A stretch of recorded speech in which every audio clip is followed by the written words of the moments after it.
আসসালামু আলাইকুম। আমি রুহুল আমিন। আজকে আমাদের আলোচ্য বিষয় হচ্ছে যে ভারত থেকে মণিপুর কি স্বাধীন হয়ে যাচ্ছে? মণিপুরে যে ড্রোন হামলা হয়েছে এবং সেখানে যে জরুরি অবস্থা জারি করছে, তো এক্ষেত্রে মণিপুর কি স্বাধীন হয়ে যাবে? দেখুন, অ্যাকচুয়ালি স্বাধীন হওয়াটা বা আলাদা হওয়াটা এত সহজ না। আমরা যে 1971-এ পাকিস্তান থেকে আলাদা হয়ে গেছিলাম, আমাদের জন্য কি এটা সহজ ছিল? সহজ না। 71-এ আমরা যখন পাকিস্তানের সাথে ফাইটিং করি, তখন আমাদের সাথে ভারত আমাদেরকে সহায়তা করেছিল। যদিও সেটা ভারতের নিজেদের স্বার্থের জন্য, কারণ এখান থেকে যদি পাকিস্তানের সাথে এবং ভারতের সাথে যদি এই বর্ডারটা থাকতো আজকে পাকিস্তান ভারত, তাহলে এখন যে বাংলাদেশের ভিতর দিয়ে যে ভারত তাদের আমদানি রপ্তানির যে জিনিসগুলো তারা আমাদের দেশের ভিতর দিয়ে ট্যাক্স ছাড়া নিতেছে, হ্যাঁ, আমাদের যে ফেনী, যে আপনার কি বলে যে সমুদ্র বন্দর, নদী বন্দর আছে, মংলা নদী বন্দর আছে, চট্টগ্রাম সমুদ্র বন্দর আছে, এই জিনিসগুলো তারা ইউজ করতেছে। যদি বাংলাদেশ স্বাধীন না হতো, ভারত আর পাকিস্তান যদি তখন এই থাকতো, মানে আমরা যদি পাকিস্তানের সাথে থাকতাম, তাহলে কিন্তু ভারত এবং পাকিস্তানের মধ্যে যে পরিমাণ ফাইটিং, যে পরিমাণ আপনার কি বলে যে পরিমাণ বিরোধিতা, যে পরিমাণ দুশ্মনী, এইটা কিন্তু নেওয়া সম্ভব হতো না।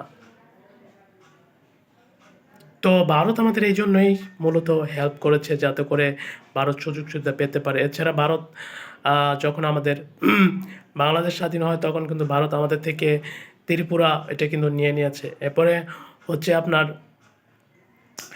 যে আপনার সিলেটের করিমগঞ্জ, হ্যাঁ, এগুলো কিন্তু ভারত অলরেডি আমাদের থেকে নিয়ে গেছে। তো আমাদের স্বাধীনতার সময় যে ভারত আমাদের সাহায্য করছে, সেটার বিনিময়ে কিন্তু তারা নিয়ে গেছে।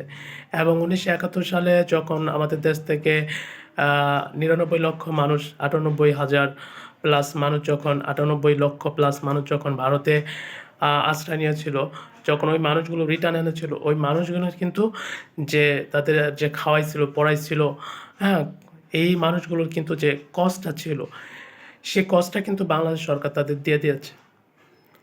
ঠিক আছে? এরপরে স্বাধীনতার পর থেকে তো ভারত আমাদের থেকে যত রকম সুবিধা আছে, সুযোগ সুবিধা নিচ্ছে। কিন্তু আমাদের কি সুযোগ সুবিধা দিচ্ছে? আমরা চাইলে কি ভারতের কোনো বন্দর ট্যাক্স ছাড়া ব্যবহার করতে পারি? আমরা চাইলে কি ভারত থেকে কোনো কিছু কম মূল্যে কিনে এনে আনতে পারি? এই যে আজকে ভারতের সাথে আমাদের বিদ্যুৎ কন্ট্রাক্ট ছিল, এই বিদ্যুৎ কন্ট্রাক্টের যে টাকা যে বকেয়া রেখে গেছে বিগত সরকার, এই টাকাগুলো এখনো পরিশোধ করা হয় নাই। কিভাবে পরিশোধ করব? কারণ বাংলাদেশে অলরেডি মানে শেষ হয়ে আছে টাকা, মানে সব টাকা তো পাচার করেছে। আপনারা জানেন যে যাকে আমরা বিশ্বাস করতাম, শেখ হাসিনা, তিনি আমাদের প্রায় 60,000 কোটি টাকা লুপাট করেছেন। এবং আরও তার যারা এমপি মন্ত্রী আছে, সবাই টাকাগুলো দুর্নীতি করেছে। ইভেন আমাদের যে ঋণের পরিমাণ আছে প্রায় 98 বিলিয়ন, 98 বিলিয়ন মার্কিন ডলার। এই টাকাগুলো কোথা থেকে দিবে? এই টাকাগুলো সুদ কোথা থেকে দিবে? এই টাকাগুলো কীভাবে পরিশোধ করবে? এখন তারা যদি দ্রব্যমূল্যটা নিয়ন্ত্রণ করতে যায়, তাহলে তো আগে দেশে টাকা লাগবে। দেশে তো এখন টাকা নাই। এই জন্য তো ব্যাংক থেকে সরকার একটা নির্দিষ্ট পরিমাণ টাকা উঠানোর জন্য বলে দিয়েছিল যে এর বেশি টাকা তোলা যাবে না, ফিক্স করে দিয়েছে। তো এখন কথা হচ্ছে যে আমরা কি চাইলে সব কিছু নিয়ন্ত্রণ করতে পারি? না, আমরা চাইলে সব কিছু নিয়ন্ত্রণ করতে পারি না।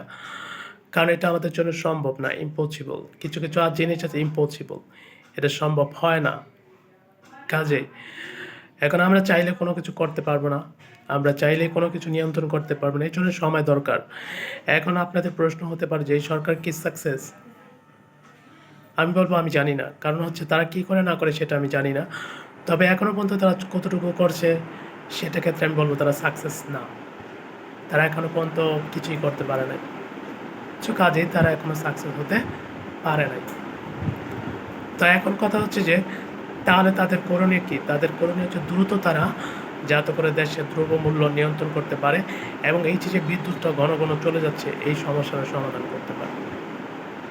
তো আজ এই পর্যন্ত, দেখা হবে, কথা হবে অন্য কোনো ভিডিওতে। আল্লাহ হাফেজ।